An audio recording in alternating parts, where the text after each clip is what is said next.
बताएंगे कि सूर्य ग्रहण और चंद्र ग्रहण कैसे लगता है और कब लगता है। बच्चों को पता है कि सूर्य अपनी जगह पर स्थिर रहता है और पृथ्वी अपनी धुरी पर घूमती है।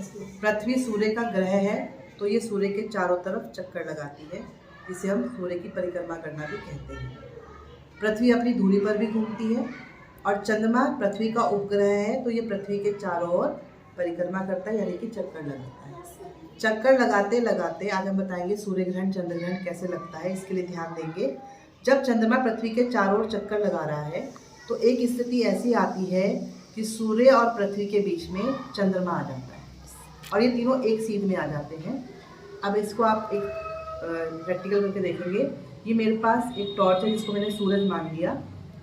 अब आपको पता है कि सूरज का प्रकाश जब पृथ्वी पर पड़ता है तो जितने हिस्से पे पड़ता है वहाँ दिन होता है और बाकी हिस्से पे जहाँ अंधेरा रहता है वहाँ पे रात होती है, जहाँ सूर्य का प्रकाश नहीं पहुँच पाता। अब यहाँ पर बीच में आ गया है चंद्रमा, परिक्रमा करते हुए चंद्रमा पृथ्वी की परिक्रमा कर रहा है और आ गया है यहाँ बीच में सूर्य और पृथ्वी के बीच में। अब सूर्य का प्रकाश पृथ्वी पर पड़ रहा है आधे हिस्से पर सामने के, लेकिन इस हिस्से पर क्योंकि बीच में चंद्रमा आ गया तो यहाँ पर प्रकाश सूर्य का नहीं पहुँच पा रहा। अब यहाँ पर खड़े व्यक्ति को जब सूर्य को देखेगा तो वहाँ पर उसकी एक काले रंग की छाया दिखाई देगी, जो छाया तो होगी चंद्रमा की, लेकिन उस यहाँ पे खड़े व्यक्ति को सूरज पूरा नजर नहीं आएगा, यानी कि उसमें थोड़ा सा काला रंग नजर आएगा, छाया नजर आएगी। उस स्थिति में लगता है सूर्य ग्रहण। उस स्थिति को हम बोलते हैं सूर्य ग्रहण। सूर्य ग्रहण तभी लगेगा जब सूर्य और पृथ्वी के बीच में चंद्रमा आ जाएगा और ये तीनों एक सीध में होंगे। इसको हम इस चित्र के माध्यम से समझेंगे। सूर्य है, पृथ्वी है और चंद्रमा चक्कर काटते हुए यहाँ सीध में आ गया है। ये तीनों एक सीध में है, तो चंद्रमा के बीच में आने के कारण सूर्य का पूरा प्रकाश पृथ्वी के हिस्से पर नहीं पहुँचता, जिसकी वजह से पृथ्वी पे खड़े व्यक्ति को, यहाँ खड़े व्यक्ति को सूरज पूरा दिखाई नहीं देगा, कुछ हिस्से में वहाँ पे छाया दिखाई देगी। इस स्थिति को बोलते हैं सूर्य ग्रहण। ठीक है, सूर्य ग्रहण क्योंकि सूर्य पे लग रहा है तो ये हमेशा दिन के समय लगता है और उस दिन अमावस्या होती है। ठीक, अब आपको बता रहे हैं चंद्र ग्रहण। चंद्र ग्रहण के लिए देखेंगे, जब चंद्रमा परिक्रमा कर रहा है पृथ्वी के चारों तरफ तो एक स्थिति ऐसी आती है कि चंद्रमा इसके इस तरफ आ जाता है। सूर्य, पृथ्वी और चंद्रमा तीनों एक ही सीध में होंगे, लेकिन चंद्रमा पृथ्वी के इस तरफ आ जाएगा। आपको पता है चंद्रमा जो हमें दिखाई देता है वो सूर्य के प्रकाश को परावर्तित करते हुए दिखाई देता है। जब सूर्य का प्रकाश चंद्रमा पे पड़ता है तो पृथ्वी पे जो प्रकाश आता है उसकी वजह से पृथ्वी पे खड़े व्यक्ति को चंद्रमा चमकता हुआ नजर आता है।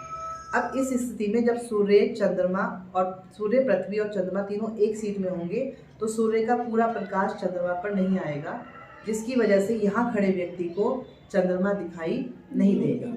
ठीक है, तो चंद्रमा पे पृथ्वी की छाया पड़ जाएगी। इसका मतलब पृथ्वी की छाया पड़ने के कारण हमें चंद्रमा पृथ्वी पे खड़े व्यक्ति को दिखाई नहीं देगा। और ये स्थिति होती पूर्णिमा के दिन है। हालांकि पूर्णिमा को फुल मून डे बोलते हैं, यानी कि पूरा चंद्र दिखाई देना चाहिए, चांद दिखाई देना चाहिए। पर इस स्थिति में जब सूर्य, पृथ्वी और चंद्रमा एक सीध में होंगे तो उस दिन वहाँ पर चंद्रमा हमें पृथ्वी से दिखाई नहीं देगा और चंद्रमा पे पृथ्वी की छाया होने के कारण चंद्रमा हमें काले रंग का दिखाई देगा। इस स्थिति को बोलते हैं चंद्र ग्रहण। क्या बोलते हैं? चंद्र ग्रहण। इसको आप इस चित्र के माध्यम से भी समझेंगे। ये सूरज है, ये पृथ्वी है और ये चंद्रमा।